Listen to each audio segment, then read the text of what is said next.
आज के इस खास विश्लेषण में आप सभी का बहुत बहुत स्वागत है। देखिए, आज हम दुनिया भर की कूटनीति से लेकर अपने देश की ग्राउंड रियलिटी तक हर उस बड़ी खबर को डिकोड करने वाले हैं जो सीधे हम पर और आप पर असर डालती है। ग्लोबल पॉलिटिक्स से लेकर लोकल क्राइसिस तक आज का ये सफर बहुत ही फास्ट पेस्ड और जानकारी से भरपूर होने वाला है। तो चलिए, बिना किसी देरी के सीधे मुद्दे पर आते हैं। तो आज का हमारा एजेंडा कुछ ऐसा रहेगा। सबसे पहले बात करेंगे वैश्विक कूटनीति की, फिर नजर डालेंगे कुछ बड़े राष्ट्रीय संकटों पर, इसके बाद पश्चिम बंगाल में हो रहे बड़े बदलाव, वैश्विक सुरक्षा के कुछ गंभीर मुद्दे और आखिर में बात करेंगे क्षेत्रीय खबरों की। फटाफट आगे बढ़ते हैं। आइए सबसे पहले ग्लोबल डिप्लोमेसी से शुरुआत करते हैं। यहाँ हमारा पूरा फोकस प्रधानमंत्री मोदी की हालिया नीदरलैंड यात्रा पर है। मानकर चलिए, रणनीतिक और आर्थिक नजरिए से ये दौरा एक गेम चेंजर साबित हुआ है।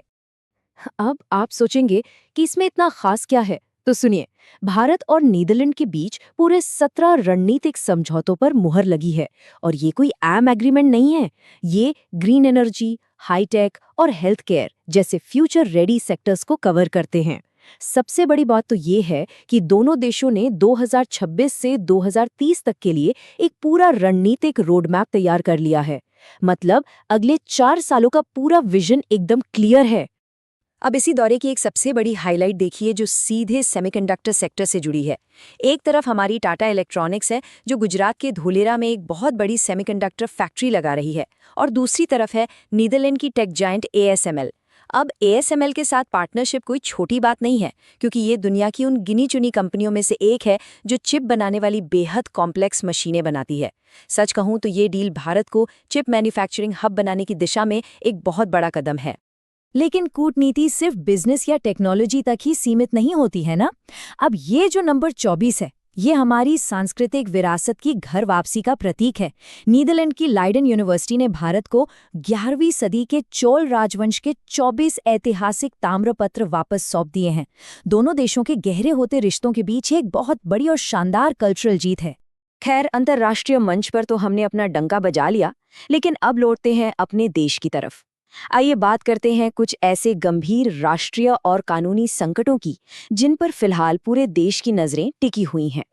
शुरुआत करते हैं उस मुद्दे से जिसने पूरे देश में तहलका मचा रखा है, नीट पेपर लीक मामला। CBI की जांच अब बहुत तेज हो गई है और गिरफ्तारियों का आंकड़ा अब 9 तक पहुंच गया है। ये नंबर 9 साफ तौर पर बता रहा है कि धांधली का ये पूरा नेटवर्क कितना गहरा और कितना फैला हुआ है। अब इस लेटेस्ट गिरफ्तारी की डिटेल को थोड़ा ध्यान से समझिए। CBI ने दिल्ली से मनीषा गुरुनाथ मंधारे को अरेस्ट किया है। ये पुणे में एक सीनियर बॉटनी टीचर हैं। लेकिन चौंकाने वाली बात ये नहीं है कि एक टीचर पकड़ी गई है। असली बात यह है कि वो NTA यानी नेशनल टेस्टिंग एजेंसी के लिए प्रश्न पत्र तैयार करने वाली एक्सपर्ट टीम का ही हिस्सा थीं। और इनके तार सीधे तौर पर पहले पकड़े गए PV कुलकर्णी और मनीषा वाघमारे जैसे सस्पेक्ट से जुड़े मिले हैं। मतलब जांच अब बिल्कुल जड़ तक पहुंच रही है। इसी बीच एक और बहुत बड़ा लीगल मामला सामने आया है। निष्पक्ष रूप से देखा जाए तो कानून सबके लिए बराबर है। केंद्रीय मंत्री बंदी संजय के बेटे बंदी भगीरथ को हैदराबाद पुलिस ने पॉक्सो एक्ट के तहत गिरफ्तार कर लिया है और उन्हें 14 दिन की न्यायिक हिरासत में भेज दिया गया है। देखिए, मामला बहुत हाई प्रोफाइल है, लेकिन परिवार ने साफ कर दिया है कि उन्हें कानूनी प्रक्रिया पर पूरा भरोसा है। अब आगे सच्चाई क्या है, ये तो जांच के बाद ही पता चलेगा। चलिए, अब नेशनल पॉलिटिक्स से थोड़ा राज्यों की तरफ शिफ्ट होते हैं और बात करते हैं पश्चिम बंगाल की। वहाँ हाल ही में प्रशासन के स्तर पर कुछ बहुत ही तेज और बड़े बदलाव देखने को मिले हैं। वहाँ की नई सरकार ने आते ही बिल्कुल कड़े तेवर अपना लिए हैं। अगर आप इन 3 बड़े फैसलों को देखें तो बात साफ हो जाएगी। पहला, RG कर मेडिकल कॉलेज मामले में एक्शन लेते हुए पूर्व पुलिस कमिश्नर विनीत गोयल समेत 3 IPS अधिकारियों को सीधे सस्पेंड कर दिया गया है। दूसरा, एक बड़ा कल्चरल शिफ्ट है। अब राज्य के सभी सरकारी स्कूलों में हर सुबह वंदे मातरम गाना अनिवार्य कर दिया गया है। और तीसरा, हावड़ा स्टेशन के पास सालों से जमे अवैध अतिक्रमण को हटाने के लिए भारी भरकम बुलडोजर एक्शन हुआ है। ये सब इशारे हैं कि बंगाल में अब एक बिल्कुल नया और सख्त प्रशासनिक रुख अपनाया जा रहा है। राज्यों के मुद्दों से आगे बढ़ते हुए अब फोकस करते हैं ग्लोबल और नेशनल सिक्योरिटी पर।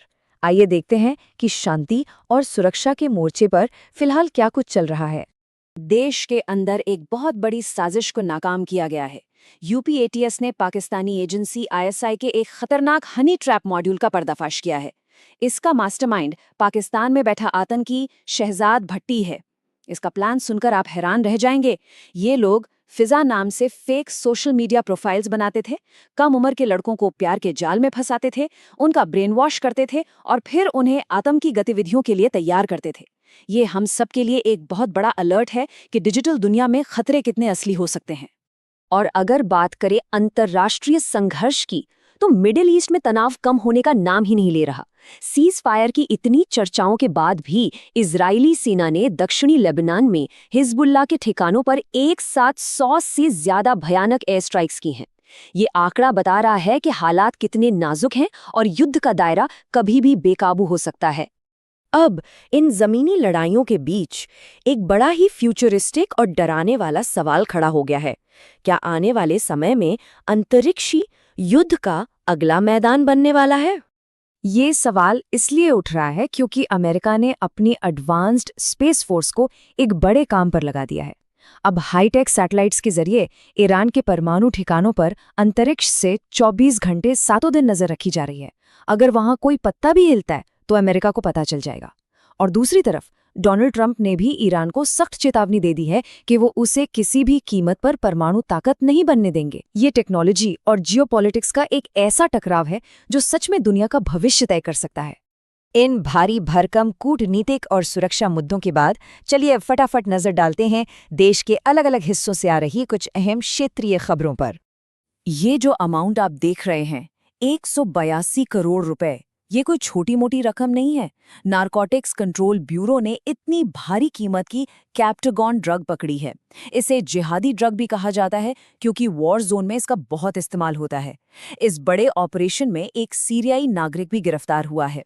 दरअसल भारत को ड्रग स्मगलिंग का हब बनाने की एक बहुत बड़ी साजिश रची जा रही थी, जिसे हमारी एजेंसियों ने पूरी तरह से फ्लॉप कर दिया। अब एक बड़ी राहत की खबर राजस्थान के कोटा से। त्रिवेंद्रम हजरत निजामुद्दीन राजधानी एक्सप्रेस के B13 AC कोच में अचानक भीषण आग लग गई थी। सिचुएशन बहुत ज्यादा डरावनी हो सकती थी, लेकिन अच्छी बात यह रही कि रेस्क्यू टीम ने तुरंत एक्शन लिया और सभी यात्रियों को बिल्कुल सुरक्षित बाहर निकाल लिया। कोई जनहानि नहीं हुई। ये वाकई बहुत सुकून की बात है। उधर उत्तर प्रदेश के राजधानी लखनऊ में आज काफी हाई वोल्टेज ड्रामा देखने को मिला। हाईकोर्ट के सख्त आदेश के बाद प्रशासन ने कचहरी के पास बने वकीलों के 240 अवैध चैम्बरों पर सीधा बुलडोजर चला दिया।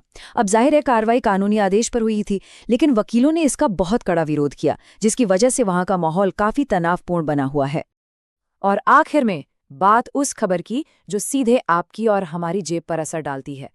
दिल्ली में CNG के दाम आज 1 रुपए प्रति किलो और बढ़ गए हैं। अगर पिछले 3 दिनों का ग्राफ देखें तो रोज दाम बढ़ रहे हैं और अब तक टोटल 3 रुपए प्रति किलो का इजाफा हो चुका है।